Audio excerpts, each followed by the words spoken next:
Hi friends, வணக்கம். இன்றைக்கி நம்ம வீடியோவில் கறிக்குழம்பு சுவையில் சுண்டல் குழம்பு தாங்க எப்படி செய்கிறதுன்னு பார்க்க போகிறோம்.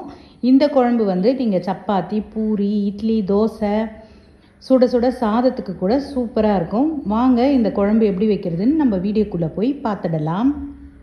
நான் மிக்ஸி ஜாரில் பெரிய வெங்காயம் ஒன்றை கட் பண்ணிவிட்டு நான் சேர்த்துக்கிறேன். 2 பச்சை மிளகா, ஒரு 4 பல்லு பூண்டை தோல் உரிச்சிட்டு அதையும் நான் சேர்த்துக்கிறேன். அதுக்கப்புறம் சின்ன வெங்காயம் குட்டி குட்டியாக இருந்ததுனால நான் ஒரு 10 சின்ன வெங்காயத்தை இது கூடவே சேர்த்துக்கிறேன். சின்ன வெங்காயம் சேர்த்து நம்ம செய்கிறதுனால சூப்பரான சுவையாக இருக்கும். அதுக்கப்புறம் இதுலேயே ஒரு 2 கிராம்பு சின்ன துண்டு பட்டையை நான் சேர்த்துட்டு, 1 ஸ்பூன் அளவுக்கு சோம்பு சேர்த்துட்டு, ஒரு 2 தக்காளியை கட் பண்ணி அதையும் சேர்த்து நம்ம தண்ணி எதுவும் சேர்க்காமல் நல்லா மைய அரைச்சி எடுத்துக்கலாம். இந்த பட்டை, அந்த 2 கிராம்பு போட்டோம் இல்லையா, அது நல்லாவே அரைப்படணும். இப்போ நம்ம அரைச்சி எடுத்துகிட்டு வந்துட்டேன். இது அப்படியே இருக்கட்டும்.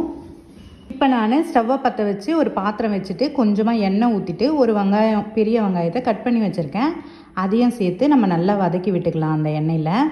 நான் தாளிப்புக்கு எதுவுமே சேர்க்கலை. பட்டை, லவங்கம், கடுகு எதுவுமே நான் சேர்க்கலை. ஏன்னா நம்ம பட்டை, அந்த கிராம்பு அரைக்கும் போதே நம்ம சேர்த்து அரைச்சிருக்கோம். அதனால் இதில் எதுவுமே நான் சேர்க்காமல் வெறும் வெங்காயம் மட்டும் சேர்த்து நான் நல்லா வதக்கிக்கிறேன். இதே மாதிரி நீங்களும் இந்த மாதிரி சுண்டல், உருளைக்கிழங்கு போட்டு குழம்பு வச்சு பாருங்கள். செம்மையாக இருக்கும். வீடே கறி குழம்பு வாசமாக மணக்கும். இப்போ வெங்காயம் நல்லாவே வதங்கிடுச்சு. இந்த பாதி அளவு வதங்கின உடனே நம்ம மிக்சியில் அரைச்சி வச்ச விழுதை சேர்த்து சிம்மில் வச்சுட்டு நல்லா அந்த பச்சை வாசனை போகிற வரைக்கும் நல்லா நம்ம வதக்கி விட்டுக்கலாம். நான் ஒரு 100 கிராம் அளவுக்கு வெள்ளை சுண்டலை நல்லா ஊற வச்சுட்டு 3 விசில் விட்டு நல்லா வேக வச்சு எடுத்து வச்சுருக்கேன். இப்போ பாருங்கள், இது பார்த்தாலே தெரியும் சுண்டல் நல்லா வெந்து வந்திருக்கு. அதுக்கப்புறம் ஒரு 2 உருளைக்கிழங்க தோல் எடுத்துட்டு நான் கொஞ்சம் பெரிய பெரிய துண்டாகவே கட் பண்ணி வச்சுருக்கேன். இப்போ நம்ம போட்டது எல்லாமே நல்லா வதங்கிட்டு வந்துடுச்சு. இப்போ அந்த உருளைக்கிழங்கையும் சேர்த்து நம்ம நல்லா வதக்கி விட்டுக்கலாம்.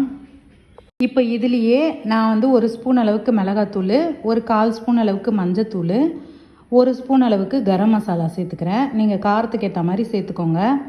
ஏன்னா நம்ம அரைக்கும் போதே பச்சை மிளகாவையும் சேர்த்து அரைச்சிருக்கோம். அதனால் காரத்துக்கு ஏற்ற மாதிரி நம்ம மிளகாத்தூள் சேர்த்துட்டு நல்லா வதக்கிட்டு, நம்ம வேக வச்சுருக்கோம் இல்லையா, அந்த சுண்டலை தண்ணியோடவே நான் சேர்த்து நல்லா வதக்கி விட்டுக்கிறேன். அதுக்கப்புறம் மிக்ஸி ஜார்லேயும் நான் ஒரு டம்ளர் அளவு தண்ணி சேர்த்து அதையும் நல்லா அலசி அதையும் ஊற்றி நல்லா நம்ம உப்பு சேர்த்து கொதிக்க விடலாம். இப்போ பாருங்கள், நல்லா கொதித்து அந்த பச்சை வாசனைலாம் போகி உருளைக்கிழங்குலாம் நல்லா வெந்துடுச்சு. இந்த டைமில் நான் ஒரு 1/4 மூடி அளவு தேங்காவை கொஞ்சமாக தண்ணி சேர்த்து நல்லா மைய அரைச்சிட்டு நம்ம அந்த தேங்காய் விழுதை ஊற்றிக்கலாம். தேங்காய் ரொம்ப அதிகமாக சேர்க்க தேவையில்லை, கொஞ்சம் கம்மியாகவே சேர்த்துக்கலாம். ஊற்றிட்டு ஒரு நிமிஷம் நல்லா கொதிக்க விட்டு இறக்குனிங்கன்னா சூப்பரான சுண்டல் உருளைக்கிழங்கு குழம்பு ரெடி. நான் இந்த குழம்பு சப்பாத்திக்காக செஞ்சுருக்கேன். கடைசியாக நம்ம கொத்தமல்லி தூவி ஸ்டவ்வை ஆஃப் பண்ணிடலாம்.